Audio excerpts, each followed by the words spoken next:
CryptoCamp to serial stworzony przez Arenę Tradingu, w którym uczestnicy zawalczą o $10 000, zdobywając wiedzę o kryptowalutach. Zapraszamy do oglądania!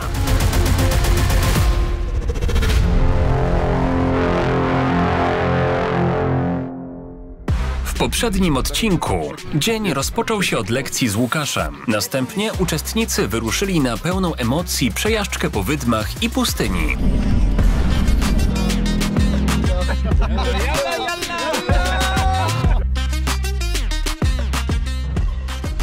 Zjeżdżali na deskach po gorącym piasku. Tak naprawdę zjeżdżałem na desce na piasku i ja byłem najgorszy.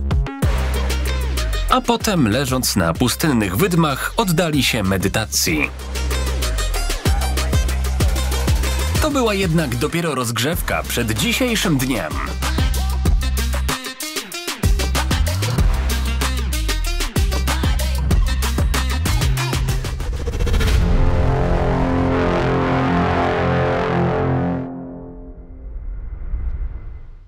Sponsorami programu są Bybit oraz Arena Tradingu. Żaden z materiałów zamieszczonych na kanale nie jest poradą inwestycyjną. Jest to nasze prywatne zdanie na tematy poruszane w filmach oraz w social mediach. Nie kieruj się nim przy inwestowaniu pieniędzy. Film, który oglądasz, jest materiałem sponsorowanym lub zawiera autopromocję z uwagi na współprace afiliacyjne z giełdami wyszczególnionymi poniżej w opisie lub reklamowaniem własnych produktów takich jak książka, dostęp do grupy szkoleniowej lub raportów rynkowych.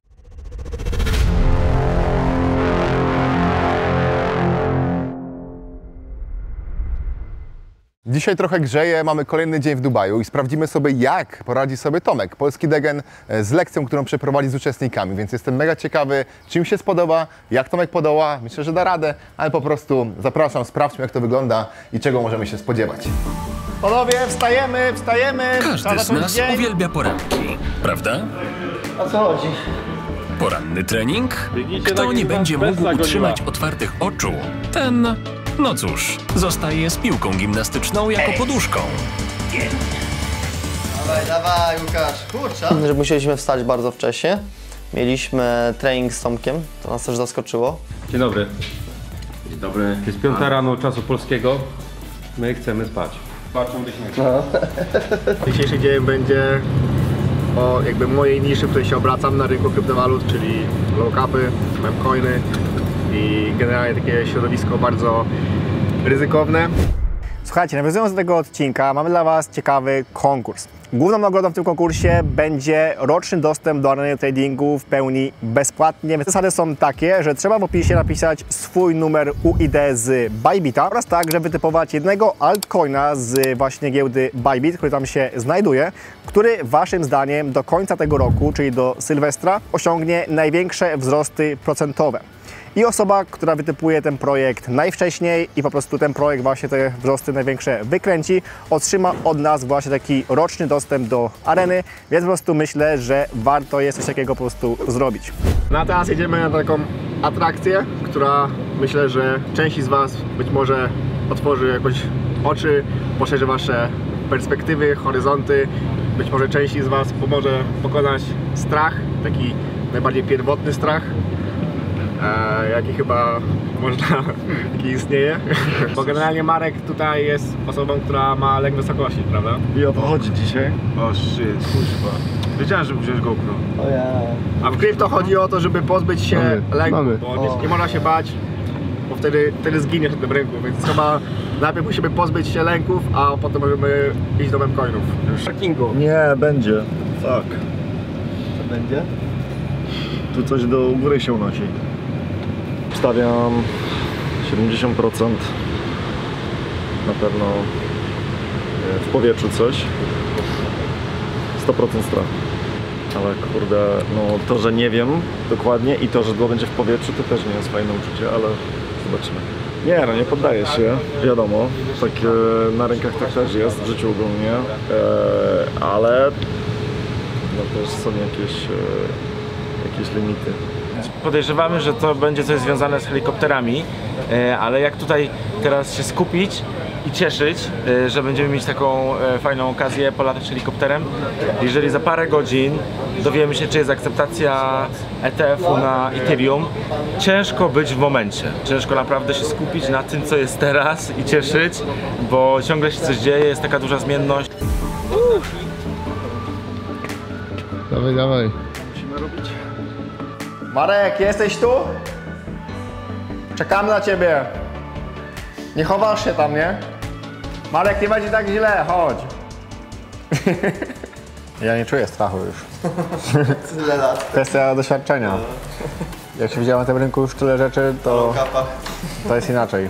Ale myślę, że dla ciebie, Marek, ten cały wypad, cała ta atrakcja będzie najbardziej wartościowa, no bo ty jednak masz w sobie ten strach związany z lataniem. Chłopaki, nie wiem, ale jakoś nie wyglądają, tylko ty jesteś jakim przejęty. Uczestnicy dotarli na lotnisko, gdzie czeka na nich niesamowita atrakcja. Wszyscy już nie mogą się doczekać. Wszyscy poza Marko, który ma pewne wątpliwości. Chodź, chodź, Marek.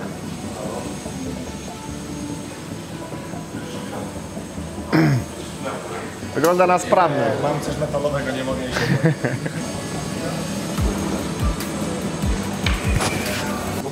Ale to tylko w twojej głowie masz tą kontrolę. No, ale to znaczy, że to działa, nie? Nawet jak to jest iluzja, to i tak poddaje. To tak, jak nie robisz razy stąd, to robisz razy 3 i uważasz, że masz kontrolę. Marcin, it's me, and Lucas.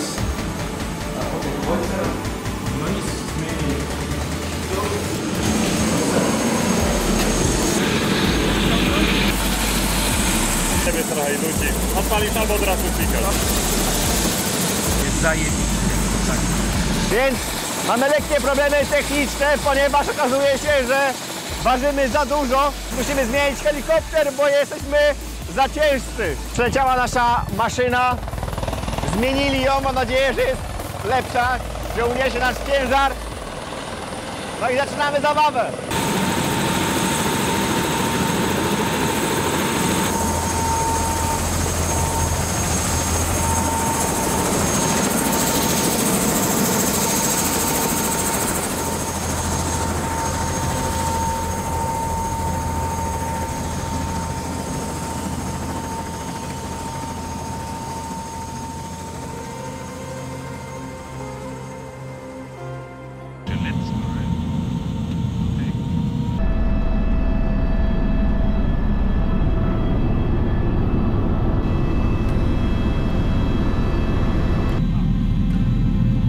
Jak w powietrzu, tak i na giełdzie, każdy ruch może zmienić wszystko. I tu, i tam pokonanie strachu wymaga odwagi.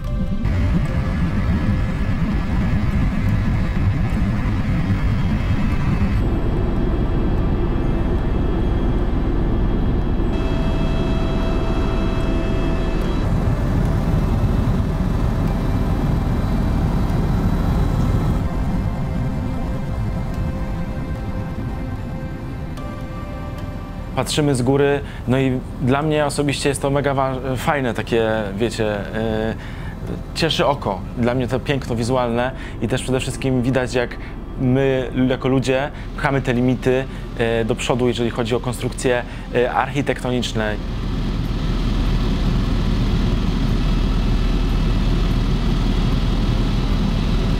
Marko musi teraz stawić czoła swojemu lękowi, podobnie jak inwestorzy muszą zmierzyć się z niepewnością rynków. To, co dziś jest dla niego przerażające, jutro może stać się jego źródłem siły. Przezwyciężenie strachu przed lataniem to nie tylko pokonanie wysokości, ale także przeskoczenie własnych ograniczeń. Tak samo jak w świecie krypto, gdzie odwaga i pewność siebie mogą prowadzić do wielkich zwycięstw.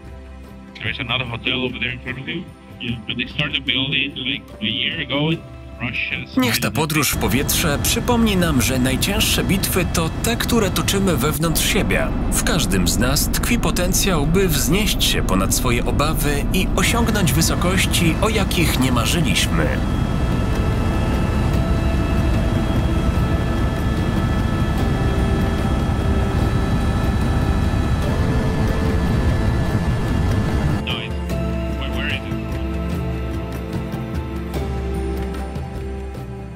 Marek! Jak było? Dziękujemy. Bardzo super. Niesamowite doświadczenie i też chłopaki byli bardzo wspierali mnie w tym pokonaniu tego strachu i tego anxiety, takiego lęku. Po prostu daliśmy ci worek. No, nie, super, super. Bardzo jestem wdzięczny za to doświadczenie. Słuchajcie, moi drodzy, szybkie ogłoszenie odnośnie giełdy Bybit, ponieważ jeżeli tam konta jeszcze nie macie, to poniżej macie link do rejestracji, który daje Wam szereg bonusów na starcie. Po pierwsze otrzymujecie bonus na 30 USDT za dokonanie pierwszej płaty na minimum $100. Po drugie macie dostęp do sekcji VIP na naszym Discordzie Koszary Tradingu, który daje Wam dostęp do części treści z areny tradingu. A po trzecie macie wtedy dostęp do licznych konkursów, które organizujemy na naszych telegramach, gdzie często po prostu te pule nagród są duże, więc myślę, że po prostu warto jest także brać w tym udział. Także jeżeli nie masz jeszcze tego konta na Bybicie, to poniżej masz link do rejestracji, tutaj także pojawi się QR kod i po prostu możesz sobie takie konto założyć i mieć dostęp do wszystkich altcoinów, które także tutaj właśnie rozgrywamy. Jeśli wiedziałem, że jest helikopter, to już w ogóle był taki strach, bo nigdy w helikopterze nie byłem. Ale patrząc teraz na to, to jest to trochę takie marzenie spełnione moje, bo zawsze chciałem być w jakimś takim, powiedzmy, w powietrzu, ale nie w samolocie, w którym już byłem. No w ogóle Łukasz wpadł na pomysł, że możemy iść do willi przecież 4 km z buta. Co to za problem, nie? Co? Mówię, że miałeś pomysł, żeby iść do willi z buta. No jaki problem? No jaki problem? O to chodzi właśnie, jaki problem? W tej lekcji Tomek pokaże, jak wyszukiwać projekty o niskiej kapitalizacji z ogromnym potencjałem na wzrosty. Oczywiście za dużym potencjałem idzie również większe ryzyko, ale po obejrzeniu tej lekcji poznasz również narzędzia, z których Degen korzysta, aby to ryzyko zmniejszać.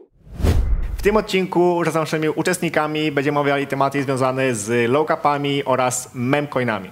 Powiemy sobie o tym, czym w ogóle ten obszar rynku jest i jak po nim się poruszać. A więc, aby nie przedłużać, przejdźmy sobie już do konkretów.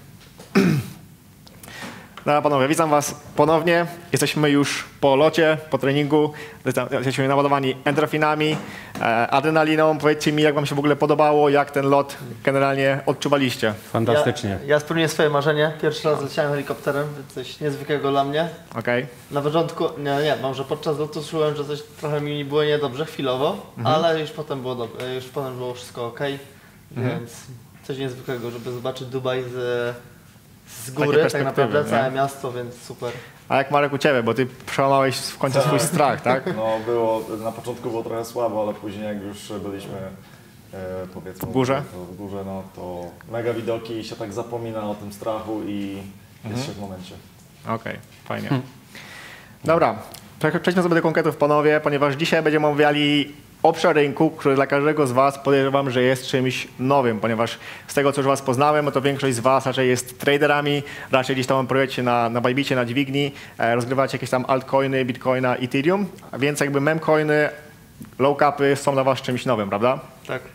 Więc moim zdaniem będzie dzisiaj wprowadzić Was w ten świat, pokazać Wam takie podstawy oraz generalnie pokazać Wam, w jaki sposób tutaj się poruszać, jak zacznijmy od tego nie tracić i potencjalnie być może też potem zarobić, co będzie też częścią naszego dzisiejszego wyzwania. I zanim przejdziemy sobie już do takich rzeczy bardziej praktycznych, to chciałbym zrobić takie wprowadzenie generalnie do tematu właśnie low-capów, memcoinu, do tego w ogóle jak to wszystko tutaj funkcjonuje, abyście mieli takie po prostu ogólne rozeznanie tego, jak to wygląda i w ogóle co Was tutaj czeka. Więc generalnie, jeżeli mówimy tutaj o low-capach, memcoinach, to ja tutaj rozróżniam takie 3 generalnie grupy aktywów, o których będziemy sobie mówili. I taka pierwsza grupa aktywów, jaką ja wyróżniam, to jest jakby taki mój podział, to są gemy. I gemy omawialiśmy sobie już przy okazji jakby ostatniego też naszego dnia, kiedy byliśmy na Crypto Expo, kiedy gadaliśmy tam z projektami. Czyli są to projekty, które jakby mają jakieś konkretne fundamenty, mają powiedzmy już jakieś większe wyceny. Są takie powiedzmy altcoiny, tak? Średnie, mniejsze, większe, więc generalnie są to projekty, które aspirują do tego, aby stać się takimi topowymi pozycjami, więc są to też takie pozycje powiedzmy bardziej bezpieczne. Idąc sobie dalej, kolejny obszar rynku, kolejna grupa aktywów to są low-capy. I low-capy w mojej definicji są to projekty, które jakby są na bardzo, bardzo wczesnym etapie jakby w ogóle istnienia, czyli często są to projekty, które, nie wiem, mają kilka dni, tydzień, nie wiem, 2 tygodnie, czyli generalnie dopiero co wyszły na rynek i dopiero gdzieś tam starają się te swoje miejsce znaleźć, tak? Czyli powiedzmy, że przeszły ten taki pierwszy etap kilku tych dni, nie upadły, gdzieś tam sobie żyją i gdzieś tam powiedzmy aspirują do tego, aby stać się czymś więcej. No i ostatnia grupa aktywów, o której będziemy sobie mówili, są to memcoiny. I generalnie, aby zrobić takie teraz rozróżnienie, no to jakby ja traktuję to w ten sposób, że jeżeli chodzi o gemy, to są to dla mnie pozycje długoterminowe najczęściej, czyli traktuję to jako pozycje gdzieś tam właśnie, które kupuję pod hossę, tak jak sobie to mówiliśmy na ostatniej lekcji. Z kolei te dwie grupy aktywów, czyli low capy oraz memcoiny, są to dla mnie pozycje typowo takie krótkoterminowe na rozgrywanie powiedzmy tu i teraz. Czyli generalnie tak przekładając to na wasz język, no to jakby to jest dla mnie taki właśnie trading, czyli to, co wy robicie powiedzmy gdzieś tam na co dzień, odpalcie sobie jakieś longi, shorty, to tak samo robię to właśnie na tych pozycjach, czyli powiedzmy, że będziemy robili coś podobnego jak trading, tylko że na memcoinach, więc będzie ciekawie. Trading na memcoinach. Okej, i generalnie tak jeszcze słowem wstępu, żebyście po prostu jakby bardziej rozumieli ten świat, to jakby musimy sobie powiedzieć o takich kilku rzeczach, które charakteryzują generalnie właśnie obszar low-capów, memcoinów. I często mówi się, że krypto to jest dalej dziki zachód, że jakby tutaj wszystko jest takie bardzo chaotyczne. To jakby jeżeli krypto tak ogólnie to jest dziki zachód, to powiedzmy, że memcoiny, low-capy to jest, nie wiem, jakaś ziemia apaczów, czyli jakby kompletny chaos, tak? Jakby tam na pierwszy rzut oka mało co w ogóle ma sens. Tak naprawdę jak wejdziecie sobie w te projekty, zaczniecie sobie je przeglądać, zobaczycie czym one są, co sobą prezentują, to pierwsza wasza myśl będzie taka, że what the fuck, jakby o co tu w ogóle chodzi, nie? I to jest jedna właśnie z lekcji, którą będę wam jeszcze bardziej przekazywał, ale musicie mieć świadomość, że jest to bardzo specyficzny obszar rynku, który charakteryzuje się tym, że około 90% projektów, które tutaj w ogóle powstają, bardzo szybko upada, najczęściej po kilku godzinach, po jednym dniu, najczęściej już ich powiedzmy nie ma, więc jakby jest to obszar bardzo ryzykowny. Kolejna rzecz jest taka, że jest to obszar rynku, który jest chyba najbardziej manipulowany przez takich większych graczy, ponieważ z uwagi na to, że są projekty małe, mają małe market capy, no to też najczęściej właśnie osoby, które dysponują większym kapitałem, często są to też takie grupy osób, które po prostu sterują tym rynkiem i jakby oni sami tworzą takie projekty po to, żeby je gdzieś tam spompować i wyciągnąć płynność z rynku. Aktualnie jesteśmy w Dubaju i Dubaj generalnie jest powiedzmy taką stolicą tego typu właśnie projektów, różnego rodzaju memcoinów, które powstają tylko po to, żeby zebrać kapitał z rynku i się po prostu zawinąć. Więc generalnie naszym zdaniem jakby nie jest to, żeby ich przechytrzyć, żeby z nimi walczyć, żeby wygrać z nimi, tylko po prostu, aby dla siebie kawałek tego tortu, który oni jakby dla siebie tworzą, po prostu sobie wziąć. Do tego właśnie będziemy dzisiaj dążyć. A więc z uwagi na to, że jest to obszar tak ryzykowny, to bardzo ważne jest to, aby przeznaczyć sobie na niego tylko małą część swojego kapitału, tak? Czyli jakby jest to obszar rynku, który daje spore perspektywy, daje spore korzyści oraz generalnie gdzieś tam powiedzmy szansę na pomnożenie swojego kapitału, ale generalnie wrzucanie tutaj wszystkiego, co mamy jest, no mówiąc delikatnie, nieodpowiedzialne. Więc pamiętajcie o tym, że jeżeli będziecie chcieli właśnie brać udział w tym rynku, będziecie chcieli go rozgrywać, to tylko małą częścią swojego portfolio. Większa część waszego portfolio powinna być w pozycjach bardziej bezpiecznych, bardziej stabilnych, aby po prostu tego wszystkiego nie stracić. Jeżeli chodzi o zagrożenia, no to tutaj jest ich już oczywiście więcej. Jakby poczynając właśnie od tego, że można bardzo szybko stracić, no to też trzeba mieć na uwadze to, że tutaj jest najwięcej różnego rodzaju oszustw, skamów i teraz chciałbym kilka właśnie z nich omówić, tak abyście byli w ogóle ich świadomi. I są takie 3 najpopularniejsze rodzaje skamów, jeżeli chodzi o low capy. Pierwszy z nich jest to rug pull. Czy ktoś z was wie, czym jest rug pull, na czym on polega? Jakby zawinięcie się projektu pod dywan, coś takiego?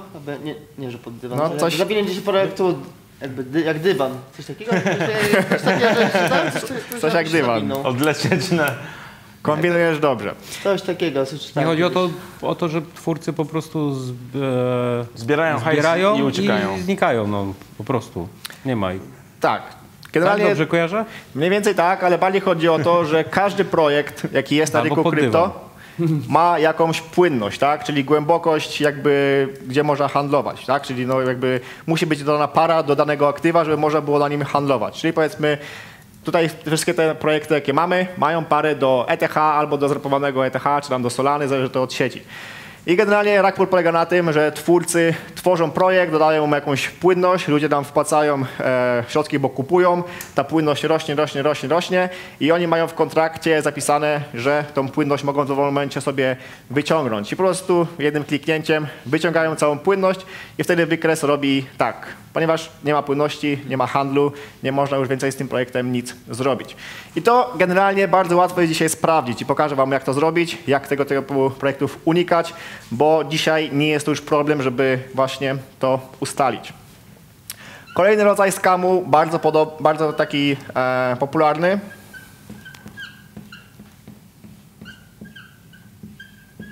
Jest to honeypot. Czy ktoś z was wie, czym jest honeypot? To jest kochanką chyba. Nie. Ta słodka nazwa mówi nam, że projekt, który kupujemy, ma wpisaną w kontrakcie funkcję, że można go kupić, ale nie można go sprzedać. Tylko twórca może go sprzedać. Okay. Czyli wygląda to w ten sposób, że wykres tutaj się nam zaczyna, ludzie zaczynają kupować, on rośnie i po prostu nie spada, no bo nie ma komu sprzedawać. Tak? Gdy powiedzmy jesteście na plusie już, nie wiem, razy 30, jesteście zadowoleni, że możecie zrealizować zysk, że dobrze wam idą te low-capy, no i klikacie opcję sell i pojawia się error. Klikacie znowu, pojawia się error. No ale to w tym momencie prostu co, w white paperze, czy jak to sprawdzić? te projekty nie mają za bardzo white paperów często, no wiesz? To bardziej mówimy o takich projektach na bardzo wczesnym etapie, które powiedzmy, nie wiem, istnieją, nie wiem, godzinę, tak? I ludzie tutaj wpłacają środki, dopiero po godzinie się kapną, że nie mogą tego sprzedać. Ale da się to sprawdzić? Też da się to sprawdzić, też wam to pokażę, w jaki sposób. Czyli generalnie to jest drugi bardzo popularny rodzaj skamu, który dzisiaj jest już też łatwy do zweryfikowania. I trzeci rodzaj taki skamu, który jest też bardzo popularny.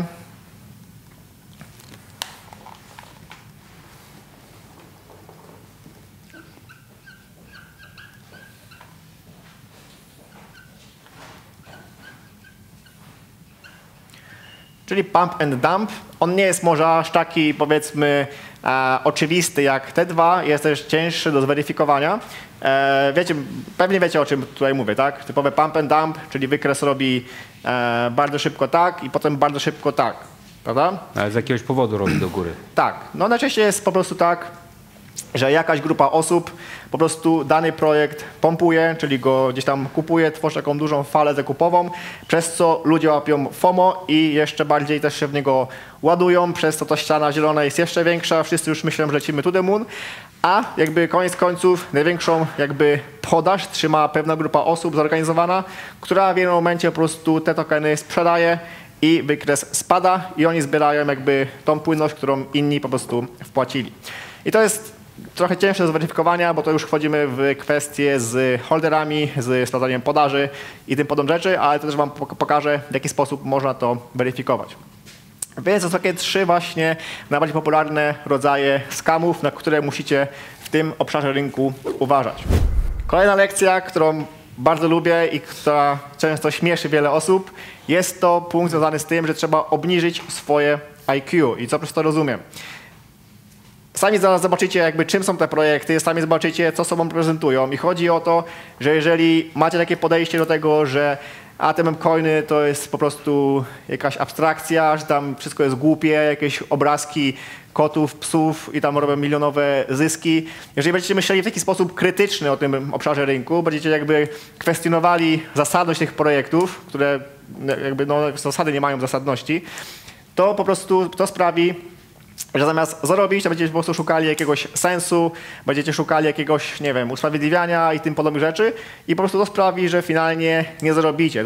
Tutaj no, nie myślą, którzy po prostu robią, nie kwestionują niczego, są neutralni i po prostu są w stanie na tyle swoje to IQ obniżyć, żeby wchodzić w takie najbardziej abstrakcyjne nawet projekty. I to takim dobrym przykładem może być na przykład taki projekt jak Hams, który być może pamiętacie, jeżeli byliście na arenie jakiś tam rok temu, ponieważ ja postowałem, to był mój w sumie pierwszy post na arenie, jaki dałem jako admin i dawałem go gdzieś tutaj w okolicy wakacji z zeszłego roku. I to był projekt, który polegał na tym, że ktoś sobie wymyślił, że zrobi projekt, który będzie jakby polegał na tym, że będzie streamował wyścigi chomików. Czyli była stronka, on zrobił tor przeszkód dla chomików i po prostu można było kupić ten token Hams, żeby po prostu obstawiać te wyścigi, no i ten, kto obstawił zwycięskiego chomika, to ten zbierał pulę. I jakby to było takie abstrakcyjne, takie bez sensu, że po prostu w ciągu tam 2 tygodni zrobiło chyba z 250x od jakby tego postu. I to pokazuje właśnie cały jakby obraz tego, jak ten rynek wygląda.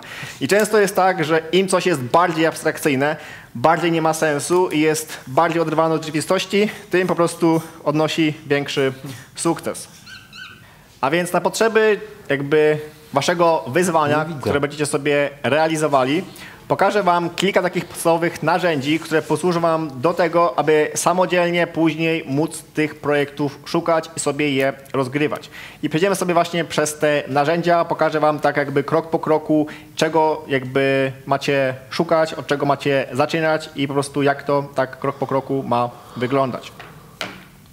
A więc pierwszy etap generalnie szukania, powiedzmy, jakby jakichś tam projektów do zainwestowania, ja nazywam takim szukaniem leadów, czyli generalnie chodzi o to, abyście znaleźli potencjalne projekty na wczesnym etapie, które jakoś tam, powiedzmy, pokazują jakiś potencjał i w które ewentualnie można gdzieś tam zainwestować po dokładniejszym sprawdzeniu. I do tego tutaj możecie używać sobie kilku różnych stron, które później też nie dostaniecie, ponieważ tam będziecie właśnie tych projektów sobie też na własną rękę szukali. Pierwszym z nich jest Dextools, to jest taki powiedzmy najbardziej podstawowy, taka najbardziej podstawowa platforma właśnie, jeżeli chodzi o low-capy. Tutaj generalnie macie zagregowane wszystkie projekty, które dopiero co powstają. Macie tutaj projekty, które zostały dodane ostatnio, projekty, które aktualnie są powiedzmy takimi projektami popularnymi. No i tutaj macie też na przykład pokazane właśnie takie projekty nowe, które dopiero co gdzieś tam powstają. Tutaj na przykład jest też zakładka New Pairs, czyli widzicie na żywo właśnie powstające projekty w tej chwili też na Ethereum. Tutaj na przykład widzicie, że ten projekt powstał minutę temu i 40 sekund, ten powstał 8 minut temu, ten 11, więc to są takie naprawdę pozycje na wczesnym etapie. I to raczej nie jest miejsce dla was, przynajmniej nie na razie, ponieważ tutaj i tak większość projektów po prostu upadnie. Tutaj dla was takim miejscem, gdzie moglibyście sobie właśnie tych projektów szukać, jest ta strona główna oraz tutaj zakładka na przykład Hot Pairs, ponieważ ona pokazuje projekty, które obecnie tutaj po prostu łapią narracje, które są popularne, które są często wspominane i po prostu tutaj można takie projekty właśnie szukać. Tu widzicie na przykład, że jest Pepe, no ale wiadomo, że Pepe to nie jest już jakiś tam low cap, czy to na przykład Bitcoin. Ale generalnie można tutaj takie projekty też znajdować. Tu na przykład wczoraj pojawił się ten projekt JJ, jeśli dobrze to wymawiam. On właśnie wszedł tutaj do tego trending wczoraj. Zmieścimy sobie tutaj time frame, powiedzmy na 30 minut. I tutaj można było go fajnie sobie złapać gdzieś w okolicy, powiedzmy tam 1 miliona i gdzieś tam w szczycie dobił on do 5 milionów, więc można było zrobić sobie fajny tutaj trade. Właśnie na przykładzie tego, że po prostu pojawił on się tutaj w tej zakładce trending. I generalnie będąc sobie już przy tym projekcie, to jest też jeszcze taka ważna rzecz, jaką chciałbym przekazać i to generalnie jest to, jak wyglądają wykresy oraz jakich wykresów unikać, a jakie po prostu gdzieś tam mają potencjał też na dalsze wzrosty. A więc najczęściej jest tak, i to jest generalnie w każdym projekcie widoczne, że kiedy projekt powstaje, czyli powiedzmy gdzieś w tym momencie, no to zawsze jest gdzieś tam ściana taka zielona do góry, powiedzmy ten projekt rośnie, no bo płynność jest, raczej market jest bardzo mały, więc bardzo łatwo jest to wypchnąć. I w którymś momencie zawsze następuje pierwsza duża korekta, która sprawia, że projekt gdzieś tam zlatuje do tych okolic, powiedzmy, początkowych i to bardzo często jest taki moment, w którym można w te projekty właśnie sobie wchodzić na tą kolejną odbitkę. Oczywiście to ciężko jest znaleźć, jakby patrząc gdzieś tam w lewo na wykres, no to oczywiście jest to łatwe do gdzieś tam stwierdzenia, ale kiedy to dzieje się na żywo i po prostu nie wiemy, co wydarzy się dalej, no to jest to ciężkie. Ale chodzi generalnie o to, żeby najczęściej nie ładować się na tej pierwszej fali, czyli powiedzmy, nie wiem, widzicie jakiś projekt, który powstał chwilę temu i widzicie, że tutaj jest właśnie ta zielona ściana do góry, to często po prostu warto jest poczekać na to, aż on trochę nam skorekci, aż będzie to właśnie taka pierwsza, większa korekta i wtedy sobie szukać po prostu do niego wejścia. Więc to jest pierwsza sprawa i takie pierwsze miejsce, gdzie możecie sobie tych projektów szukać. Drugie miejsce jest to na przykład Etherscan, czyli jakby taka strona bardzo podobna do DexToolsa i tutaj takim dobrym przykładem właśnie poszukiwania sobie takich projektów, które też gdzieś tam łapią taką narrację, łapią gdzieś tam popularność, jest sprawdzanie sobie projektów pod kątem wolumenów, czyli generalnie sprawdzanie sobie projektu na bazie tego, jakby który z nich ma największy wolumen w danym odcinku czasowym. I w tym celu wchodzicie sobie tutaj właśnie na DexScreener, następnie wybracie sobie sieć, którą chcecie tutaj sprawdzić. Następnie wchodzicie sobie tutaj w top, klikacie na właśnie volume i wybracie sobie konkretny przedział czasowy. Weźmy sobie na przykład tutaj godzinę. No i generalnie na samej górze będziecie mieli oczywiście takie projekty jak WETH, czy USDC, czy USDT. To wiadomo, że na te projekty nie patrzycie, ponieważ są to po prostu stablecoiny oraz generalnie jakby no Ethereum, do którego się gra. Tylko szukacie sobie właśnie projektów, które powiedzmy no są inne.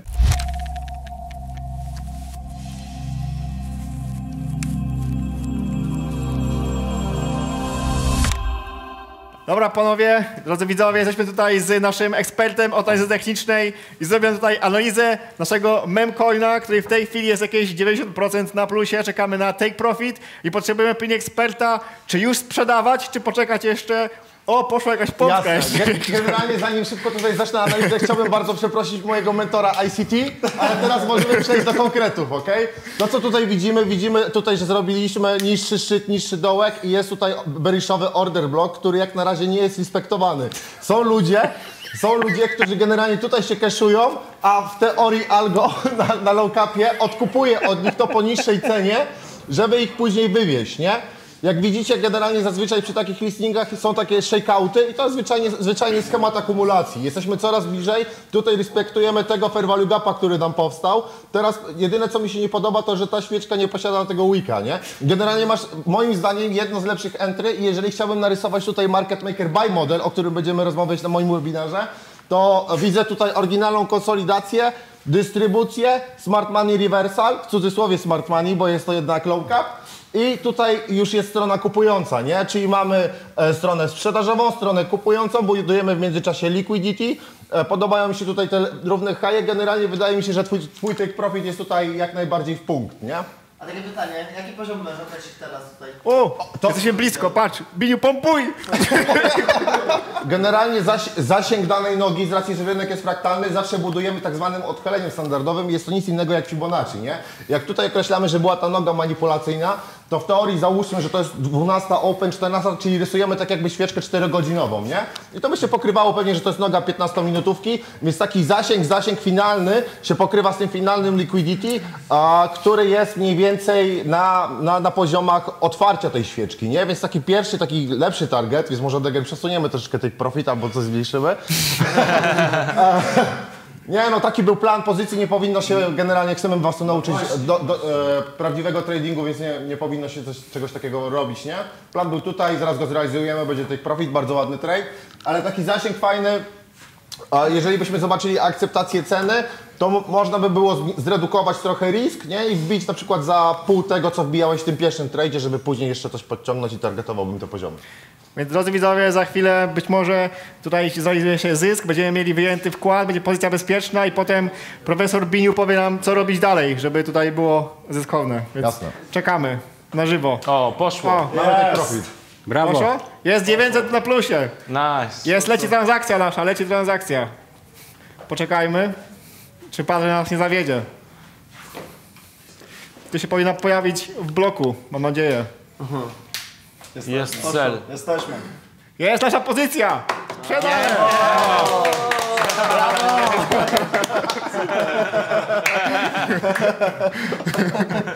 To był przemyślany... Jest kropeczka, można już spać spokojnie. Tak, analiza była konkretna. Tak jest. Więc teraz wy to macie powtórzyć. Ja wchodzę na FOMO z tego samego coina. Ale jeszcze jedno pytanie, Biniu, do siebie. Myślisz, że jak New York wejdzie, zacznie się rynek, to spompują trochę, czy nie? Ale wiesz, New York, my tu już rozmawiamy stary, wiesz. Powtórzę to, co mówiłem na samym początku, bardzo przepraszam mojego mentora, jakim jest ICT, ale wydaje mi się, że generalnie chyba jeżeli chodzi o low capy, to te sesje aż tak się nie sprawdzają, chyba że Azja, nie? Azja tam zazwyczaj robi jakieś konkretne ruchy, nie? Tomek? No Azja Kermit goni Bitcoina, słuchajcie. Chociaż Oczywiście trzeba pompować i silować. jak tam Ethereum, bo w sumie... 3840. Tak? No, poszło, Bitcoin to jest spada. Grupę. O, dziękuję. To ciekawe. Co teraz? Wow. Ty masz najlepszą. 2200%. No ale mam, patrz, ja mam $500 do przodu. Pięknie. No ale inna dźwignia, inny wkład, nie? Tak, no dokładnie. Kurde, no idzie ostro. No panowie, skupiamy się, bo tutaj pozycja fajnie nam wyszła, super, ale teraz czas jakby na was, czyli to jest wasza kolej, żeby teraz tutaj się wykazać i teraz wam opiszę generalnie wyzwanie, jakie tutaj macie na dzisiejszy dzień, które będziecie musieli przygotować na wieczór i wyzwanie generalnie jest takie, że do wieczora każdy z was musi znaleźć jeden projekt, który uważacie, że ma potencjał, jakiegoś low-capa, czy memcoina, czy cokolwiek innego, co po prostu uważacie, że no gdzieś tam w jakimś time frame, powiedzmy kilku kolejnych dni ma potencjał, żeby wzrosnąć. Przygotować na ten temat jakiś taki, powiedzmy, pitch deck, jakieś takie podsumowanie tego projektu, ponieważ waszym zadaniem będzie przekonać naszą lożę szyderców, naszych tutaj mentorów, aby w ten projekt zainwestować i to na grubo, ponieważ będziemy się na niego zrzucali i będziemy w ten projekt wchodzili i po prostu ten z was, kto przekona mentorów najbardziej, jego projekt zostanie wybrany, to jako nagrodę jutro będzie miał przejażdżkę ze mną naszym Lamborghini, więc jakby tutaj jest o co chyba powalczyć. Także macie czas do wieczora, to co wam pokazałem, macie z tego skorzystać, macie narzędzia, ja wam to wszystko jeszcze tutaj podeślę, podlinkuję, żeby było w jednym miejscu i po prostu musicie już robotę zrobić sami. Dawka wiedzy na temat low cap była ogromna, a zadanie domowe pozwoli na szybkie wdrożenie teorii w praktykę. Lekcje z Tomkiem, polskim Degenem, to już wiem skąd się ta nazwa bierze. Mi osobiście Tomek bardzo zaimponował, bo jest jedyną osobą tutaj na tym wyjeździe, która ze mną rano wcześnie wstaje, o tej samej praktycznie godzinie, może nie wiem, pół godziny później, siada do komputera i zapieprza. Mimo 35 stopni i ciepłej wody, wszyscy postanowili poświęcić czas wolny na szukanie projektu. The news. No i teraz mam fajnie tutaj, jestem na dosyć dużym proficie i zastanawiam się, czy nie zrealizować tych zysków i po prostu zapomnieć. Dwa sposoby, tak jakbym z obserwacji. No. Patrz, jakbyś zamknął na przykład jeden sposób połowę z ręki, a na drugą połowę ustawił stop na przykład na 3800, to i tak zamkniesz prawie na takim samym, a najwyżej połowa ci pójdzie mocniej. Okay. Albo drugi sposób to po prostu ustawić na całość stop lossa na przykład 3750 i podwyższać stop lossa o każde $150 różnicy, aż ci zamknie to z automatu. Okay. Masz statystycznie większą szansę, że ci to wyjdzie na plusem, a nie gdzieś tam na minusie. Ja nie zamykam z reguły pozycji z ręki, to się po prostu nie opłaca. Już lepiej mieć stop lossa trochę niżej, no bo co, no może jest w trendzie wzrostem, może będzie rostem, teraz trochę bez fluktuacji większych, nie? No tak. Więc ja bym to zostawił na przykład na 3800 stop lossa i zobaczył. Dobra, no ja wychodzę po prostu z założenia, że może być ten Sell the News teraz, bo jeszcze parę dni prawdopodobnie będzie, ale no wiesz, no jakby to nawet miało być 30% szans, że to wywali paręset dolków, to i tak się opłaca tę operację zrobić, parę procent max stracisz. No tak. Dlaczego wy się śmiejecie? Co się stało?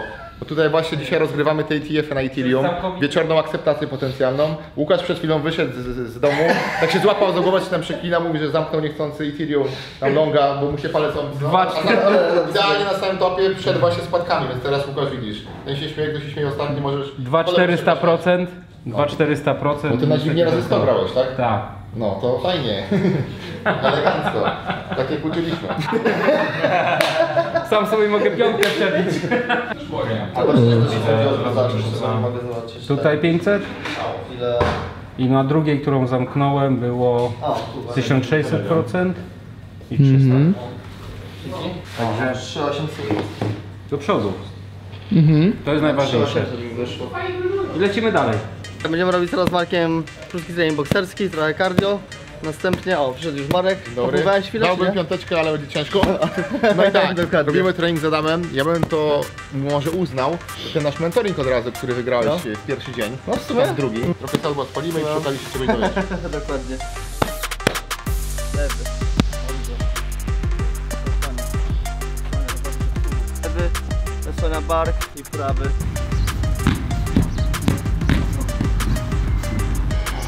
O, 11 i 12. Dobra, odkładasz, tak jak ty wolisz tutaj do góry i do dołu. Wygrana w konkurencji zamienia się w ciężką pracę na siłowni, gdzie każdy podnoszony ciężar i każda seria powtórzeń są częścią nie tylko treningu, ale i strategicznej lekcji. A jeszcze idziemy do basenu na chwilę. Też tam pomoczyć się. Zrobiliśmy cardio siłowy. Teraz znowu popływane, więc też można powiedzieć jako cardio. Mam nadzieję, że się nam czegoś dowiedziałeś przy okazji. Tak, dokładnie. Dzięki Dziękuję za Ci trening. bardzo za trening. Zaraz idziemy jeść chyba kolacyjkę już w końcu, co? Tak, A idziemy. potem wyzwanie, ty się przygotuj, bo zaraz będziesz musiał jury udowodnić, że mamy zainwestować w twój pik. Bo... Tak wygląda nasza tutaj pozycja dzisiaj rozgrywana memcoinowa.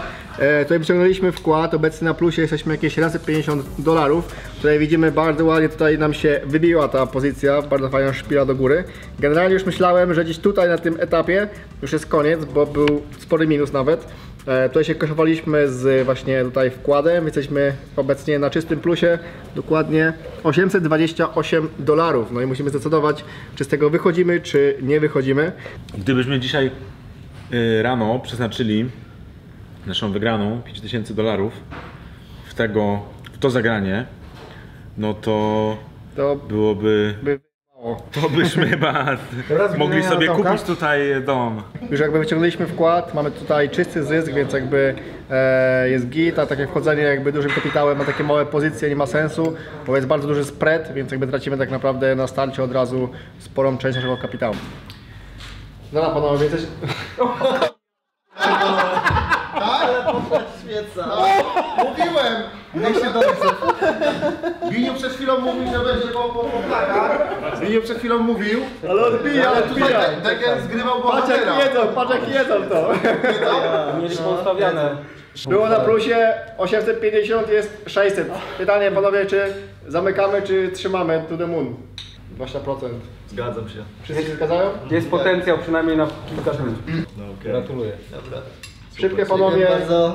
kilka stówek zrobione, nie są to jakieś tam, wiadomo, No, ale stałe tak, pożyczniki, ale po prostu jest to pozostało. dowód na to, że po prostu można, że jakby ten rynek na to pozwala, także macie tutaj super przykład moim zdaniem dzisiaj.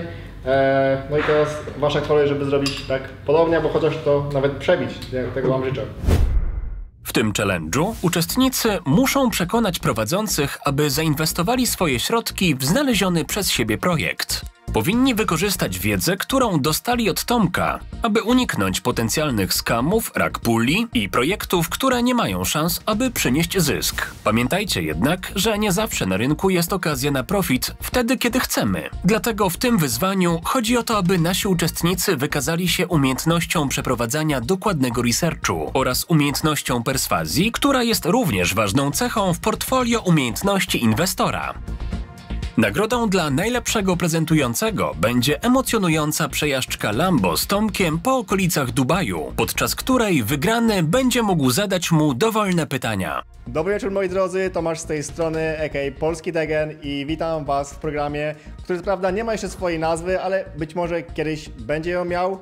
Witam nasze szanowne jury, tutaj z nami dzisiaj Biniu, Sube, Marek oraz Łukasz, którzy tutaj będą właśnie robili za jury, będą oceniali projekty naszych uczestników, którzy cały dzień w pocie czoła po prostu je gdzieś tam wyszukiwali, no starali się znaleźć jak najlepsze. No i tutaj nasze szanowne jury było tak hojne, że postanowiło właśnie zainwestować, doinwestować jeden z tych projektów kwotą $5000, więc jakby tutaj uczestnicy będą to wszystko nam prezentowali i właśnie jeden projekt zostanie wybrany jako ten, który zostanie tutaj przez nich doinwestowany, a osoba, która właśnie ten projekt przedstawi jako nagrodę, jutro przejedzie się ze mną Lamborghini. Tomku, ja generalnie czuję się trochę niepewnie, tak? Bo z jednej strony inwestujemy nasze środki, ciężko zgromadzone, co by nie było. Z drugiej strony tak patrzę na twarze, no trochę pewni siebie, coś tam robili w ciągu dnia, ale no nie jestem przekonany, czy na pewno te środki zainwestujemy poprawnie, więc fajny pomysł, fajnie wymyśliliśmy, trochę taki Shark Tank vibe, że tam tutaj wszyscy się zbieramy i próbujemy inkubować nowe osoby, nowe projekty w branży, ale z drugiej strony na razie mam mieszane uczucia, nie wiem co z tego będzie, jeszcze jak spojrzę w prawo, widzę jakieś zielone żaby, to tym bardziej po prostu moje nadzieje, trochę oczekiwania zmniejszam, no po prostu trzymam kciuki za was, panowie, żebyście nas dzisiaj nie zawiedli, tak? Więc już nie przedłużając, prosimy naszego pierwszego uczestnika, którym jest Łukasz i on przedstawi nam tutaj swój projekt. Znaczy, precyzując, może nie jego projekt, ale jakby projekt, który wybrał, tak? Nie Dokładnie. stworzyło dzisiaj na kolanie, to jest jego pik na naszą inwestycję. Dziękuję Marku za to sprostowanie. Oddaję Ci głos. Dzień dobry, nazywam się Łukasz, miło mi.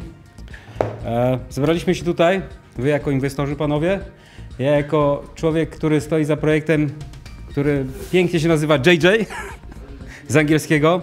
Słuchajcie, pokrótce to co się nauczyliśmy przede wszystkim od Tomka Polskiego Degena. Te projekty nie zmienią świata przez kilkanaście następnych lat. Musicie mieć świadomość, że każdy z tych prezentowanych projektów dzisiaj to jest czysta spekulacja. I myślę, że to widzowie też powinni wiedzieć. Przechodząc do twardych faktów. Przede wszystkim tak, na godzinę 15, kiedy zacząłem tą analizę, projekt JJ miał kapitalizację 4 miliony, już odświeżymy na tą chwilę, jest 5 milionów. Więc mamy 6 godzin różnicy, no jest byczo. Jest byczo. Co mam powiedzieć? Jest byczo. Słuchajcie, jest przede wszystkim co? Zweryfikowany kontrakt, liquidity jest w 100% spalone. W ostatniej doby 24 miliony wolumenu mamy. Są też sociale. Mamy Xa, który na 15 godzinę miał 800 użytkowników podpiętych pod JJ. Teraz już jest 900. Na Telegramie również to rośnie. Około 6 godzin 50 użytkowników dołączyło, jest ponad 550. Co dalej?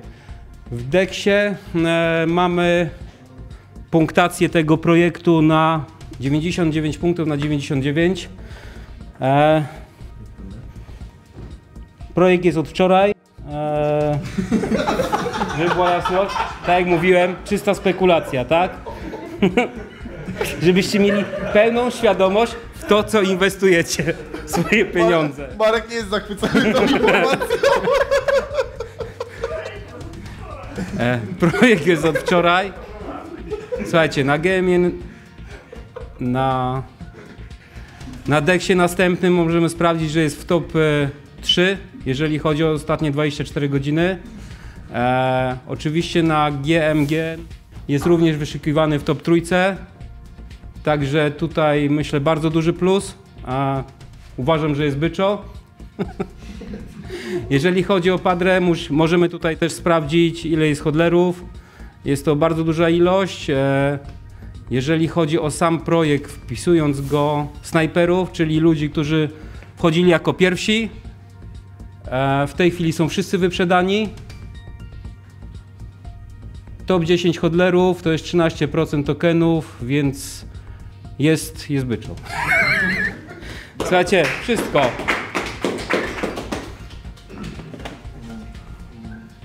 Pamiętajcie o tym. JJ. Dziękuję. Dziękuję. Jeżeli lubicie styl mojej rozgrywki i chcecie tego więcej, to prowadzę grupę, która jest bezpłatna i możecie na nią dołączyć. Dzielę się tam moimi zagraniami, przemyśleniami na temat rynku, tym, co aktualnie warto robić i czego się po prostu spodziewać. Informuję dokładnie, dosadnie każdego dnia, co kupuję, kiedy sprzedaję. Prowadzę to w formie takiego pamiętnika i chcę, żebyście też nauczyli się tego, jak to działa i po prostu jak ten rynek kryptowalut wygląda w praktyce, zamiast być, wiecie, wiecznymi teoretykami i snuć plany, czego to tam nie zarobicie, nie mając w ogóle tak naprawdę o tym pojęcia. Dlatego kod QR na ekranie, link link do mojej grupy w opisie pod tym filmem. Dołączcie sobie, czeka tam na Was również niespodzianka, którą aktualnie widzicie na ekranie. Warto sprawdzić, jeżeli nie jesteście jeszcze zasani w cały nasz ekosystem, podołączać sobie do tych wszystkich grup w opisie, które są pod każdym odcinkiem i sprawdzić, jak to wygląda, bo serio, tak to skonstruowaliśmy, że na samym początku znacznie pomoże Wam to po prostu w przyspieszeniu z nauką i w rozwoju na rynku kryptowalut. Dlatego też przygotowałem kolejny projekt i myślę, że ten projekt może być bardziej pewny, tylko będzie to bardziej długoterminowy projekt tak naprawdę. Jak myślisz, ten ETF, jaki może być mniej więcej, jakby w przypadku, gdyby ETF były zatwierdzone, jakie wyniki może wykręcić? Myślę, że wtedy 1 albo 2 dni byśmy mogli przytrzymać tą pozycję i od razu potem sprzedać, żeby nie było tak jak było na Bitcoinie, że nagle ETH poszłoby, no jakaś korekta by poszła na ETH. No i spekulacyjnie myślisz, ile moglibyśmy na tym zarobić? Na początku myślę razy 2, wyjąć to co możemy i potem zobaczyć co jeszcze z tym, co dalej będzie się działo tak naprawdę. Na bieżąco oceniać, nie że... Na bieżąco oceniać od wykresu tak naprawdę. Ciężko powiedzieć na ten moment ile, co by tak naprawdę, jakby to wyglądało dalej, no nie? To typowy hazard nadziać i tylko potencjał 2, tak? Nie, tak na pewno nie. No ten projekt już jest długo na rynku, no i na ten moment widać, że trochę idzie w górę. No w sumie tak naprawdę ciągle idzie w górę. Więc myślę, że jest to potencjał na dłuższy okres czasu, nie na teraz, ponieważ, może nie, że nie na teraz, ale z racji wyborów w Stanach i z racji, że Melanie też jest ładną kobietą i jest to żoną Trumpa, myślę, że to będzie może tak jak to było z projektem Trumpa, MAGA, który jest naprawdę teraz wysoko z market capem. Myślę, że ten projekt może też wysoko iść, chociaż też również sprawdzałem, nie ma takich projektów, chyba że się źle znalazłem, ale myślę, że nie mogę znaleźć innych takich podobnych projektów na Ethereum, a już na innych dexach, więc może przejdźmy jeszcze dalej. Jest Twitter założony, który ma już tam kilka tysięcy followersów, więc nie jest to kilkaset, tylko kilka tysięcy, więc myślę, że jest to potencjał, żeby podbić jeszcze to tak naprawdę. Wszystko zależy od marketingu, jak będą działać. Następnie mamy też Telegram. Telegram, z tego co wiem, no nie działa, no nie ma aż tylu subskrypcji. Następnie mamy stronę internetową, tak samo. Melanie i myślę, że projekt może mieć potencjał, bo nie jest to jednak który wyszedł wczoraj, więc na pewno też nie upadnie jutro, tylko już więc myślę, że to jest projekt nawet lepszy niż ETF na Ethereum. Takie jest moje zdanie. To jest typowo granie pod wybory, tak? No, dokładnie. Melania to jest żona Trumpa, tak? Tak, dokładnie. Co by się stało, gdyby przed wyborami się rozstali? Myślę, że to nie, to się nie stanie na pewno, bo wtedy Trump by przegrał wybory. Przyznam, wykres wygląda całkiem atrakcyjnie. Więc nie mógłbym po prostu, no tak, nie wiem, popatrzeć na projekt i tyle, no nie? Więc jednak musiałem coś samemu też podziałać, żebyśmy mogli rzeczywiście zainwestować w ten projekt, podziałać, nie? Adam. Podziałać, no właśnie, nie? I jednak, z racji, że tu jest nas 14 chłopa, tak naprawdę, powiedzmy sobie szczerze, i tu jest jedna kobieta, Melanie, myślę, że to jest potencjał, no nie? Potencjał na co, Adamie? No, żeby było byczo, no nie? Żeby było byczo na tym projekcie. Widać, że tu się nam wypełniło, jest tak, fair value gap, grapnięty, widać to, naprawdę, więc moim zdaniem, nie wiem jak to jury oceni, może jeszcze jakieś pytanie? Ja jestem śmiało, mogę udzielić odpowiedzi, jestem pewny tego projektu. Może nie, że stawiam coś na to, ale po prostu bardziej niż tamten. Nie, mnie, Adam, tak szczerze przekonuje właśnie twoja pewność siebie i to, że tak tymi liczbami operujesz, tak manewrujesz tym wszystkim, że szczerze uwierzyłem. I ten trend tej kobiety, żony Trumpa właśnie u boku, która jest od lat, też mi się wydaje, w roku lekcyjnym szczególnie, jest jakby jak najbardziej możliwe do zrealizowania. No dokładnie, tylko to jest trochę dłuższe zagranie, nie na tydzień, tylko trochę dłużej jednak, myślę, moim zdaniem. Mamy czas. Jeżeli chciałbyś odebrać $30 na start twojej przygody z kryptowalutami, to koniecznie zrób konto z linku poniżej na giełdzie Bybit. Jest to jedna z największych giełd na świecie, gdzie jesteśmy jednymi z największych promotorów Bybita w Polsce, przez co masz szereg również dodatkowych benefitów, gdzie u innych osób tych benefitów nie dostaniesz. Jeszcze niższe prowizje, darmowy kurs Akademii Kryptowalut, gdzie nasi traderzy z Areny uczą tego, w jaki sposób dobrze i skutecznie inwestować w swoje kryptowaluty. Czekają nas 2 bardzo silne lata na krypto i warto, żebyś tradował na dobrej giełdzie, także zrób to teraz, link masz w opisie. Musimy zaniżyć swoje IQ, no to zaniżamy IQ z prezentacją i lecimy. Czyli tak, jak mówiłem, kurde, nic nie widzę. Dobrze jest, no widzimy. Tak czasami jest w tym świecie, że się nic nie widzi, ale się jedzie na całego. Czyli tak, muszę tak trochę bokiem patrzeć. Tutaj, jak wspominałem, już było po wszystkiemu. Na szczęście moim palcem. Mój brat przyszedł z pomocą. Jest odbicie od potrójnego topu tutaj i to mi daje właśnie dużo tutaj takiej pewności, że może coś z tego wyjść. Czyli tak, aby się zapoznać z moim projektem i się nie wywalić tutaj, to sobie przejdziemy w ten sposób i przedstawiam wam 2 trendy w jednym. Pierwszy trend. To co tam się, Marku, dzieje, tak szczerze? Pierwszy trend to żaby, który jest wiecznie popularny. Oczywiście kreator tej żaby Pepe to Matt Lowry. To są jego ilustracje oryginalne. I ta żaba tutaj będzie przechodziła zmianę w życiu swoim. Przejdziemy sobie przez krótki tutaj. To jest ich strona, która ogólnie, porównując do stron innych jednodniowych, poważnych projektów, jest już do przodu. Powoli się przemieniamy w drugi trend, którym jest rok wyborów i mamy Trumpę, czyli Trumpepe. Strona niezła i prawdę mówiąc odkryłem, że ta ilustracja tutaj to jest oryginalna ilustracja kreatora Pepe, Matta Lowry. I to im daje, myślę, że tutaj dużą przewagę. Teraz tak, troszeczkę zmienię sobie na prezentację i bardziej na poważnie tutaj rozpoczniemy. Gdzieś, gdzie można wejść. Właśnie, to możemy już zdjąć, bo już oddychać nie mogę. Czyli tak, mamy 5 tematów. Mamy wielki pomysł, zachowanie ceny, czyli price action, siła community, społeczeństwa, social media i analiza holdersów.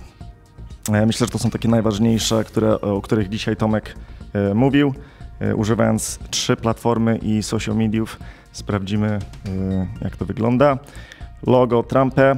Trend polityczny, jak już wspominałem, tu są 2 zagrania. Trend polityczny i trend żabek. Ostatnie 24 godzin to Pepega, Popo, Pipi, takie właśnie różne żabki, różne formaty tego trendu wyskoczyły do góry. Tu mamy 2. Potencjał, no wiadomo, 2 lepiej jest 2 w jednym, nie? To jest, 2 są lepsze niż 1. Tak tylko krótko podsumując. Lecąc dalej, price action to było robione akurat 6 godzin temu. Wiadomo, w tym świecie to się bardzo szybko zmienia. Na stan dzisiejszy to jeszcze nie jest katastrofa. Troszkę się zmieniło, ale tak to jest, że jeżeli projekt przetrwa pierwsze 24 godziny, jest git, jest byczo. Czasami jest nawet bardzo byczo. Zobaczymy, jak to będzie dzisiaj. Czyli tak, czas w obiegu 3 dni, co już coś mówi. Jak 3 dni już coś przetrwa w tym świecie, no to bardzo dobrze mówi o tym projekcie. Trend jest wzrostowy. Zresztą analiza techniczna to pokazała na ostatnim ekranie. No i moje wejście, moja tutaj teoria jest taka, że liczymy na 3x. To nie jest coś, co będzie następnym Bonk, Weave, Pepe, Shiba czy inne. To jest po prostu na 3x ze względu na następne powiedzmy tam powody, które przedstawię, ale tak jak mówił Tomek, zapalniki, po angielsku catalyst, takie price action, powiedzmy powody, które wybiją tą cenę powiedzmy tam do 18 milionów, zanim to po prostu rypnie i coś innego się znajdzie. Tylko tak wspominam, to jest jeden z 2 moich projektów, które tutaj prezentuję ze względu na to, że straciłem bardzo minimalnie pewność co do tego projektu, jeszcze z taką sumą, którą chłopaki na pewno by chcieli wygrać. Ja się z tym utożsamiam, dlatego że no 5000 to jest dużo pieniędzy, niezależnie powiedzmy kim się jest, można z tym coś fajnego zrobić i jeżeli sam nie mam tej pewności tak na 100%, no to inną opcję mogę przedstawić. Zmienia się ze spadkowego na wzrostowy i powiem dlaczego. Bo tutaj wszystko w tym świecie zależy od tego, co się dzieje w trendach, na których te memcoiny są. Dzisiaj jest ETF, czyli ogólnie na świat coinów na Ethereum może być no byczo, ale albo tragedia, albo łzy i żałoba. A drugi powód to będzie właśnie, że Trump dzisiaj ma swoje spotkanie. Pierwsze w stanie Nowego Jorku od chyba 8 lat w dzielnicy Bronx, gdzie ma być 4000 jego fanów. Z powodu tam spraw sądowych nie może podróżować, musi być w Nowym Jorku. Postanowił, że zrobi takie spotkanie. Jest pro-krypto i jeżeli powie te magiczne słowa krypto, Pepe, Trump, 2 z 3, jak powie, to już jest byczo. A więc jest z nami już ostatni uczestnik, Marcin, który tutaj przedstawi swój typ dla naszego jury, także Marcin, ja Tobie przekazuję już tutaj pałeczkę i życzę Ci powodzenia. Dziękuję bardzo. Drogie jury, drodzy widzowie, ja w sumie trochę chciałem przełamać cały ten schemat, bo tutaj chłopaki ostro polecieli w memcoiny, a ja tutaj w takiego low capa, który ma jakąś tam w planach użyteczność i tutaj kontynuuję w ogóle tą narrację Crypto Expo, bo tutaj przedstawię Wam teraz ten projekt Chart AI, o którym już w sumie rozmawialiśmy. Właśnie coś kojarzę nazwy, chyba był tam na tak. I my z Łukaszem przeprowadziliśmy tam rozmowę z founderami tego projektu i ten projekt aktualnie ma 8 milionów market capu, więc wpisuje się tutaj w nasz schemat do 10 milionów, prawda, była wytyczna. I teraz, jeżeli chodzi o sam projekt, to on jest dosyć dłużej już na rynku niż tutaj widzimy. Po prostu mieli migrację tutaj w pewnym momencie i tutaj po prostu sobie kontynuują, więc jest tak bardziej stabilnie.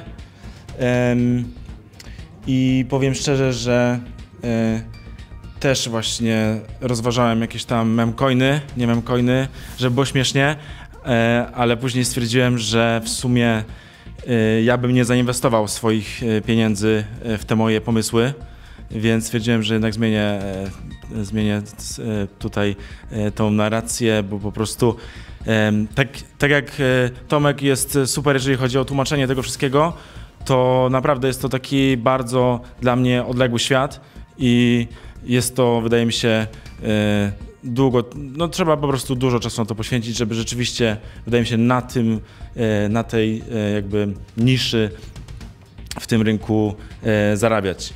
Więc generalnie to, jeżeli chodzi o sam projekt, to jest tak jakby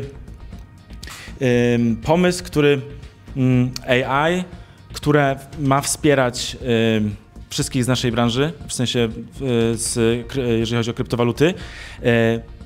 To jest tak jakby ChatGPT, któremu zadajesz pytania i rysuje ci wykresy. I to jest tak jakby połączenie, jest jakby founder przedstawił mi to w ten sposób, że ten model AI ma po prostu dostęp do wszystkich chartów, czy to analizach on-chain, czy jakiś NUP, czy jakieś tam, nie wiem, CBBI. I plus dodatkowo jeszcze ma jakby, zbiera jakąś tam też bazę danych z newsów, z Twittera, jakie są trendy i tego typu rzeczy. Więc dosyć ciekawe. Ja w sumie tutaj od razu przejdę do tutaj, jaki byłby, w jaki sposób ja bym to rozegrał i dlaczego. A więc mieliśmy wczoraj ogłoszenie wyników NVIDII. To jest projekt AI. Mieliśmy piękny sell the news i w sumie patrząc teraz z perspektywy, nie chcę grać pod FTF-y, bo nie wiadomo, co się wydarzy, no ale tu już mamy zatwierdzone, tak? Idziemy do góry, jeżeli chodzi o technologię, więc podejrzewam, że taki render, taki Agix w pewnym momencie zacznie znowu odbijać. I tu mamy kolejny właśnie przykład projektu AI z małym market capem, który może też zacząć podążać w tym kierunku. I tak stwierdziłem, że po prostu może dam coś bardziej stabilnego, ale przynajmniej będzie stabilnie, ale stabilnie. No dobrze. A powiedz, jak uważasz, a propos Fendera, bo o nim wspomniałeś, Marcinie, czy on jest taką jednostką zmotywowaną, czy on rzeczywiście dowiezie tę obietnicę, że to będzie działać, czy tak po rozmowie z nim nie jesteś przekonany co do teamu i osoby? To znaczy, rozmawialiśmy właśnie i zadałem im mnóstwo różnych pytań i wiadomo, że w niektórych momentach widziałem, że no, na takie 80-20, ale mają też już cały, jeżeli chodzi o tokenomię, mają wszystko już w obiegu, więc nie będzie, że nagle tam coś jeszcze zrzucą. Generalnie odpowiadał mi fajnie na wszystkie pytania, jeżeli chodzi właśnie o ten pomysł. Wydaje mi się pomysł bardzo fajny, bo sam bym skorzystał z czegoś takiego, bo często muszę skakać tutaj, tam, wszędzie po różnych tych, a jakby mi ChatGPT teraz odpowiedział na szybkie pytanie w tym terminie, jak stała na przykład, nie wiem, korelacja BTC do ETH i tam plus coś tam i takie szybkie odpowiedzi będą super, zaoszczędzą nam czas, więc jakby widzę tutaj naprawdę dobre zastosowanie tego projektu. Jak mają 80 000 followersów na Twitterze, strona internetowa, wszystko wygląda legit, mają ten swój token, który, tak jak widzieliście, gdzieś tam jest stabilny. Może nie idzie to the moon, ale wydaje mi się, że jest potencjał, a jak rynek ruszy teraz, trochę zacznie przepływać kapitału z Bitcoina do altcoinów, to wydaje mi się, że tutaj może też być fajna pompa i na przykład jeżeli w tym tygodniu, na przykład gdyby było to zatwierdzenie ETF-u, to też by tam gdzieś dodało tego paliwa i może byśmy zrobili skromne razy 2. Wszystko stało się już jasne, nasze tutaj szanowne jury podjęło decyzję i tutaj zwycięzcą całego naszego tutaj wyzwania zostaje Marek. Zapraszam Cię więc tutaj do mnie na środeczek. Zasłużone brawa, bardzo fajna prezentacja, bardzo mi też się podobała. Tutaj myślę, że z tego projektu coś tam faktycznie może być, także tutaj no teraz wychodzi na to, że to ja muszę go kupić, bo... My musimy kupić, ty jesteś naszą ręką, tak. A my jesteśmy... Więc teraz się tutaj poproszę ze mną, Marku, dokonamy tego zakupu wspólnie, ty klikniesz po prostu przycisk buy, ja tutaj wszystko... I weźmiesz odpowiedzialność na siebie, wszyscy patrzą, wszyscy widzą. Honory. Jeśli coś pójdzie nie tak, to już tutaj będzie na ciebie, bo ty... To już wiemy, kogo wina. Tak.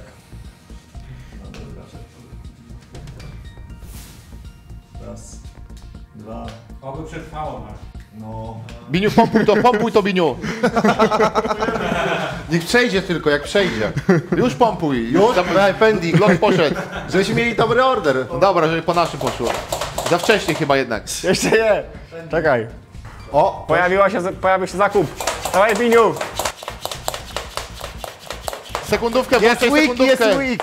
Wsysamy to. Tomku, sekundówka. Może napompuje. O! Aj. Bo nie podpiąłem. No i tutaj, no początek jest średni, ponieważ tutaj po prostu ktoś od razu sprzedał nasz zakup, jesteśmy na minusie 700 dolarów. O la Boga. To przecież, co wy zrobiliście? Wracamy. Już tylko 400, drodzy widzowie, więc tutaj emocji będzie co niemiara przez kolejne dni, ponieważ wykres będzie tutaj widoczny na właśnie telewizorze, więc każdy przy siadaniu będzie mógł sobie go oglądać i albo się cieszyć, albo po prostu płakać. No tutaj... Marku, będziemy na ciebie patrzeć z, wiesz, miłym uczuciem albo negatywnym, więc to też przy siadaniu będzie zawsze jakieś emocje generowało na pewno. Więc ja, panowie, was tam poproszę już, zostanę tutaj tylko z Markiem, naszym zwycięzcą. Chciałbym też podziękować naszemu szanownemu jury za to, że tutaj z nami byli, dzielili się swoim doświadczeniem, swoimi opiniami tutaj, za też wyłonienie nam zwycięzcy, który tam jutro odbierze swoją też nagrodę. No i tak naprawdę to było w sumie na tyle, będziemy powoli kończyli, jest masa tutaj pytań, mało odpowiedzi generalnie. Czy ten projekt przetrwa noc? To jest takie pierwsze pytanie. A ja mam też drugie pytanie, jeżeli mogę. Proszę cię bardzo, Marku. Nie jest szczęśliwy. Co się dzieje? Patrz!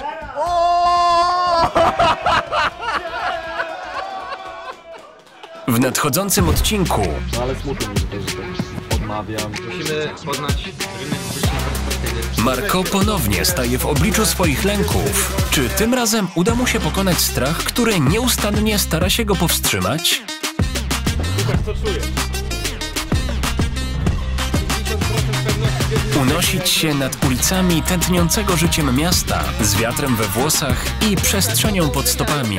To nie tylko test odwagi, ale prawdziwe przeżycie, które sprawi, że serce zacznie bić szybciej niż kiedykolwiek.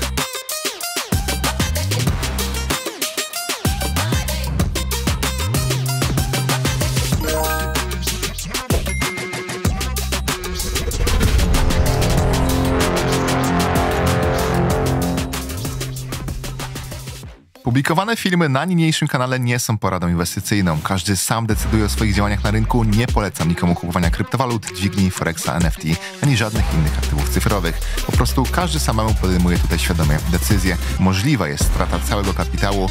Uważaj przy większych inwestycjach. Zachowuj szczególną uwagę przy korzystaniu z publicznych oraz prywatnych porad, gdyż na rynku, zwłaszcza rynku kryptowalut, jest dużo oszustw.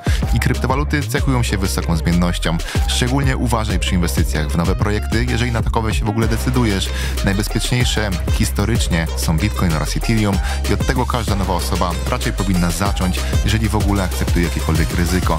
Filmy, które publikuję na tym kanale oraz wszystkie inne informacje, analizy, posty, jakie są na moich social media skorelowanych z tym kanałem, na przykład na Instagramie, Discordzie, Telegramie, TikToku, traktuj wyłącznie edukacyjnie, a za rezultat swoich działań odpowiadasz samodzielnie. Masz konto na giełdzie Bybit? Jeżeli tak, to pewnie przepalasz masę pieniędzy. Daj mi 30 sekund i wytłumaczę, jak to naprawić. Jako największy partner tej giełdy w Polsce mam o wiele lepsze warunki dla osób, które zakładają konto z mojego linka niż z jakiegokolwiek innego.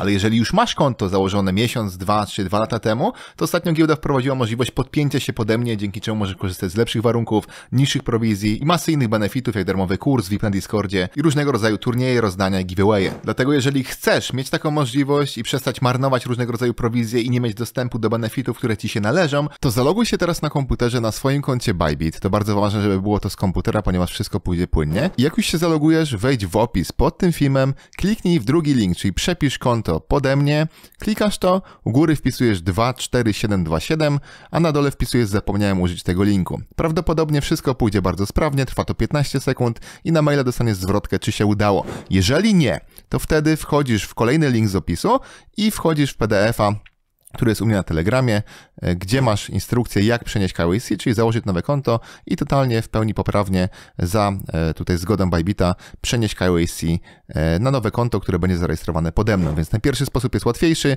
Jeżeli pierwszy nie zadziała, używasz drugiego i tyle.